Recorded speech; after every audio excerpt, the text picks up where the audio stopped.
Rebondissement dans l'affaire de deal 2 parcelles de Ouaga 2000. Aux dernières nouvelles, l'ancien Premier ministre Yacouba Isaac Zida et son épouse ont décidé de renoncer volontairement aux parcelles acquises dans la zone de Ouaga 2000 et ce sous réserve du remboursement intégral des avances qui ont été payées sur la base de la minorisation du prix du mètre carré à la Sonature. Nous allons donc en parler dans l'édito du jour avec notre éditorialiste Ismaël Ouedraogo, que comprendre par là, c'est la question. Bonjour Monsieur Ouedraogo. Alida, bonjour. Mesdames et messieurs, bonjour à tous. Merci d'être avec nous sur les antennes de la télévision Burkina Info. Alors, une sage décision selon vous? Sage décision, mais moi je suis déjà écœuré de savoir que c'est d'abord la vérité, parce que au début, quand la presse en a parlé, pour beaucoup, c'était encore de l'acharnement autour de la personne de Yacouba Isaac Zida.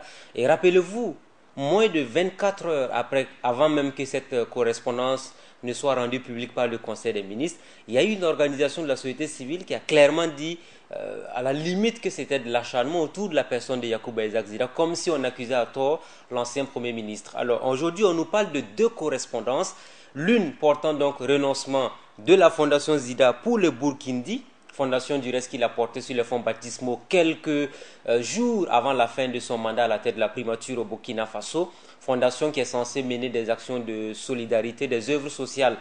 J'ai cru voir même un reportage sur cette fondation qui est allée dans je pense, c'est un hôtel des enfants à Ouagadougou qui appartient au ministère de l'Action sociale et de la solidarité nationale, où on recueille généralement les enfants de la rue, les enfants abandonnés, pour aller donner des vivres, encore des petits habits à ces enfants-là. Il y a également le fait que son épouse également, il renonce également donc à ce terrain à usage d'habitation. La grosse interrogation que l'on a certainement, c'est de savoir exactement, est-ce que, en tant que Premier ministre, Yacouba Isaac Zida devait se retrouver dans cette situation? L'évidence est que c'est non.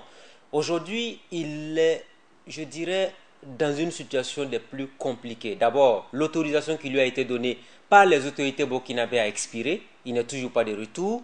Vous savez que le président du Faso, Roch-Marc Christian Kaboré, quand il a tenu sa conférence de presse à Bobo-Dioulasso en marge de la Semaine nationale de la culture, quand on lui a posé la question sur le cas Zida, il avait effectivement reconnu qu'il avait une permission, mais la permission étant expirée, il a l'obligation de rentrer. Aujourd'hui, est-ce que le fait de renoncer, parce que même mieux, ce qui me fait sourire dans cette affaire, c'est le fait qu'on demande de rembourser l'argent qui a été donc payé. Il y a déjà un problème. Mais est-ce qu'il n'y a pas eu infraction dans la manière dont il a reçu, c'est pas celle-là, il les a payés? Il y a eu une infraction, c'est sûr qu'il y a eu une infraction. Est-ce qu'en tant que Premier ministre, il peut user de son pouvoir? C'est comme un abus de pouvoir de sa part. C'est une évidence. Il a fait un abus de pouvoir pour s'octroyer des terrains au profit de sa famille. Non seulement c'est la fondation qui lui appartient, et également de son épouse, parce qu'ils ne sont pas nombreux les Burkinabés qui peuvent identifier l'épouse de Yacouba Isaac Zida dans les rues de Ouagadougou. C'est parce que son mari est Premier ministre qu'elle en a profité pour payer des parcelles à usage d'habitation à Ouaga 2000.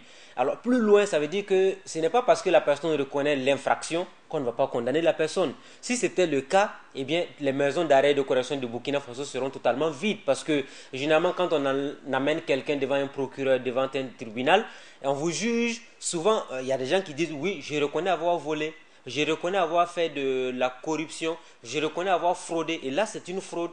Je reconnais avoir, par exemple, abusé de mon pouvoir, malgré la reconnaissance des faits qui vous sont reprochés. On vous condamne pour l'exemple, pour que personne ne puisse encore venir abuser du pouvoir que le peuple lui a donné, pour pouvoir finalement donc s'imposer par rapport à des actions bizarres qu'on va mener à la tête de l'État. Et c'est ce qui vient exactement de se passer avec l'ancien Premier ministre Yacouba Isaac Zida. Parce que là, cet aveu-là vient prouver à souhait aujourd'hui que finalement la bonne gestion, toute la confiance placée en lui. Et vous savez, souvent il faut avoir peur des hommes. Moi je me rappelle le 13 décembre 2015 et 2014, 13 décembre, c'est en octobre que Blaise Compaoré a été chassé du pouvoir. Zida a pris le pouvoir, un mois après, voilà, 13 décembre, nous on arrive à la place de la Révolution, anniversaire de l'assassinat du journaliste Norbert Zongo. Et c'est Zida qui monte sur le pupitre, qui prend la parole, qui dit vous voyez le camp fonctionnaire qu'on a bradé à un franc symbolique, c'est pas normal, on va retirer ça des mains de la belle-mère nationale pour donner au peuple burkinabé. Après, c'est René Bagoro, ministre de l'Habitat, qui était obligé de s'expliquer à n'en pas finir face à la presse pour dire, au-delà de tout, voilà ce que ça donne. Au niveau de la Socogip, c'était la même chose. Que deviennent tous ces dossiers? Voici de gros points d'interrogation qu'il faut élucider au niveau du pouvoir de Rochma Christian Kabori. Monsieur Ouedraogo, pour revenir sur cette question de deal de parcelles, ce n'est pas la première fois qu'on assiste à ce genre de choses. Est-ce à dire que le cas Zida est la goutte d'eau qui a fait déborder le vase? Ce n'est pas la première fois qu'on assiste à ce genre de questions, mais le gouvernement a bien fait de demander qu'on fasse un audit de toutes les parcelles à Ouaga 2000. Aujourd'hui, vous savez, une fois dans le journal, je revenais sur un fait majeur. Regardez tout autour du monument aux héros, au monument des martyrs à Ouaga 2000. Il y a des terrains vides, on ne sait pas ça appartient à qui. Il y a des investisseurs burkinabés qui veulent investir, qui n'arrivent pas à le faire. Allez-y à la ZAD, vous allez voir. Il y a des gens qui se sont accaparés les meilleures parcelles au Burkina Faso, qui ne peuvent pas les mettre en valeur, et c'est des problèmes. C'est la même chose au niveau de la ZAD. Une fois je parlais de la ZAD et je soulevais le fait qu'on avait des entrepreneurs aujourd'hui qui prennent des marchés publics qui n'ont jamais été réceptionnés, mais vous voyez même qu'avant même la fin des travaux, les infrastructures sont dégradées. On a vu le ministre des Infrastructures, Éric Bougouma, qui était sur le terrain, qui a tenu à visiter lui-même les infrastructures. On espère qu'à la suite, ils vont faire toute la lumière parce que souvent, vous avez des marchés initiaux dont les montants sont inférieurs aux avenants qui sont proposés. Ça veut dire parler de complicité. C'est de la complicité. Ce sont les bureaux d'études aujourd'hui parce qu'ils volent l'État burkinabé. Ce sont les bureaux d'études qui font de mauvais dossiers, finalement, qui profitent à des faux entrepreneurs. Et finalement, c'est toute une chaîne de corruption à n'en pas finir. Donc, du coup, il faut faire toute la lumière autour de cette affaire. Si on revient sur le cas de Yacouba Isaac Zida, c'est grave parce qu'un premier ministre, c'est quelqu'un qui doit donner l'exemple. Vous savez, on avait dit en son temps qu'il fallait un fichier biométrique pour les parcelles à Ouagadougou. Moi, j'ai eu à faire une interview il y a de cela 3 ou 4 ans avec le directeur de l'urbanisme et de l'habitat de la commune de Ouagadougou qui me disait en son temps, il y a plus de parcelles disponibles à Ouagadougou que de ménages. Ça veut dire que si on devait faire une répartition équitable des parcelles à Ouagadougou, toutes les familles doivent avoir au moins une parcelle. Mais le gros problème, c'est que vous avez une seule personne qui est assise, qui a 20, 30, 40, voire 100 parcelles pour une seule personne dans ce pays pauvre où les gens se cherchent. Il y a un problème. L'ignorance de la population aussi? Mais c'est pas l'ignorance forcément, mais parce qu'on a eu des maires qui ont passé tout le temps à vendre des parcelles. Parce qu'on a eu des maires qui ont été complices. Il faut qu'on arrive à éponger tous ces dossiers-là pour permettre que éventuellement. Parce que c'est le cas Zida qui vient d'être rendu public. Nous, on est très impatients de savoir ce que Luc Marius Ibriga et son équipe là vont nous ressortir quand ils vont faire l'audit que le gouvernement a souhaité pour faire toute la lumière sur les attributions de parcelles à Ouaga 2000. Certainement que vous ne serez plus ahuri que ce qu'on vient d'entendre aujourd'hui parce que Zida, en tant que Premier ministre, a pris beaucoup de parcelles pour sa fondation qu'il a créée. C'est sa femme aussi. On ne sait même pas ce qu'elle fait comme activité dans la vie qui se permet de payer des parcelles à autant de millions de francs CFA. Mais ça veut dire que c'est plus intéressant tout ça. Où ils ont trouvé tout cet argent, c'est bien d'avoir toute la lumière également sur tous ces fonds-là. Alors, M. Zida, certainement ne compte pas rentrer maintenant. Mais il va rentrer, puisque le président lui a demandé de revenir maintenant, il faut qu'il revienne. S'il ne revient pas, c'est qu'il est en exil. S'il n'est pas en exil, c'est qu'il demande peut-être... en tout cas, il doit revenir. Il faut qu'il revienne. Doit-on s'attendre à un bras de fer entre Zida et le gouvernement? Il n'y a pas de bras de fer entre Zida et le gouvernement.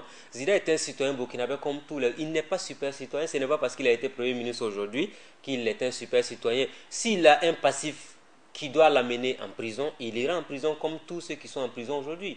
S'il n'a pas de passif qui puisse l'amener en prison, il n'ira pas en prison. Ça veut dire qu'aujourd'hui, en fait, il faut qu'on comprenne qu'il n'y a pas lieu de dire que c'est une chasse aux sorcières contre Yacouba Isaac Zida. C'est un citoyen redevable devant la justice comme tout le monde.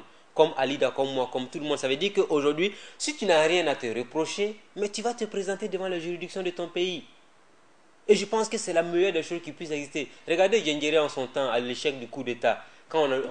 Après, il a dit clairement, je me mets à la disposition de la justice de mon pays. Tu vas rendre compte des faits qu'on te reproche. Si tu n'as rien à te reprocher, il a des avocats. Ousmane Guiro en son temps, qui a été brandi comme le symbole même de la corruption absolue au Burkina Faso, qui a été arrêté, liberté provisoire, qui allait battre campagne à l'effigie de Blaise Compaoré, finalement jugé après. Il n'est pas libre aujourd'hui, Guiro. On lui a même restitué 1 milliard de francs CFA de son argent. Donc c'est pour dire que si on veut vous poursuivre pour un fait, si vous n'avez absolument rien à vous reprocher, comme c'est le cas de Zida, si Zida se dit aujourd'hui je n'ai rien à me reprocher, qu'il vienne au pays, qu'il se mette à la disposition de la justice de son pays. On va chercher à savoir est-ce qu'il n'a pas enfreint les règles de la République, parce qu'en tant que Premier ministre, est-ce qu'il avait le droit de demander qu'on diminue les prix des parcelles pour lui? Parce qu'un Premier ministre même doit donner l'exemple. Si aujourd'hui vous êtes Premier ministre, vous ne voulez pas payer les parcelles au prix normaux, vous voulez qu'on diminue parce que vous êtes Premier ministre, et le citoyen ordinaire, il y a un problème déjà. En tout cas, toujours est-il que le fait même de reconnaître que vous avez eu à prendre des parcelles à des prix qui ne sont pas normaux, là, il faut savoir tout simplement que vous êtes en infraction. On a l'impression que c'est une tradition au niveau de nos États. Pensez-vous qu'on puisse éviter cela dans les prochaines années? On doit pouvoir éviter ça. C'est pas qu'on pense, on ne doit même pas penser. Aujourd'hui, il doit y avoir une rupture dans la gouvernance. La rupture dans la gouvernance, cela s'entend, on doit avoir des comportements exemplaires. Quelqu'un qui est arrivé, qui est appelé à diriger le pays là, si vous avez un président de façon qui a été voté par l'ensemble des Burkinabés, il doit donner l'exemple. Soit vous choisissez comme Premier ministre parmi 18 millions de personnes là, c'est que vous devez avoir certaines valeurs, l'intégrité, la probité, tout ce qu'il y a comme bon sens là en vous. Si vous n'avez pas les qualités là... Est-ce que c'est nécessaire, c'est suffisant aujourd'hui? Mais de toute façon, il y a deux cas dans la déclaration des biens. Vous déclarez vos biens quand vous prenez fonction. À la fin de votre fonction, vous devez déclarer également vos biens. Mais quand on regarde les déclarations qui ont été faites par les uns et les autres, on est appelé à se poser des questions. Merci, M. Ouedraogo, d'être passé sur ce plateau. Excellent week-end à vous également. C'est gentil, merci beaucoup. Mesdames et messieurs, c'est donc fini pour l'édito du jour avec notre éditorialiste Ismaël Ouedraogo. Il était donc question de revenir sur cette affaire de deal de parcelles de Ouaga 2000. Édito que vous pourrez naturellement retrouver sur notre page Facebook burkineinfo.tv.